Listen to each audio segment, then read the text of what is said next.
পশ্চিম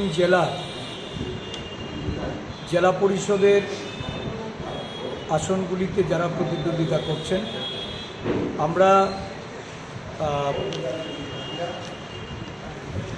এটা অত্যন্ত দুঃখজনক যে এই পশ্চিম জেলার 5টি ব্লকে আমরা পঞ্চায়েত সমিতি এবং গ্রাম পঞ্চায়েতে মনোনয়ন জমা দিতে গিয়ে বাধাপ্রাপ্ত হয়ে আমাদের নেতৃত্ব আক্রান্ত হয়েছে এবং নানাভাবে প্রতিহত করে এই গ্রাম পঞ্চায়েত স্তরে যে মনোনয়ন সেটা আমাদেরকে জমা দিতে দেওয়া হয়নি।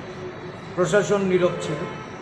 পুলিশ মিউট স্পেক্টেটর হিসাবে শাসক দলের পক্ষে ভূমিকা নিয়েছে, যার জন্য শুধুমাত্র জেলা পরিষদ নির্বাচনটাতেই আমরা প্রতিদ্বন্দ্বিতা করছি। এই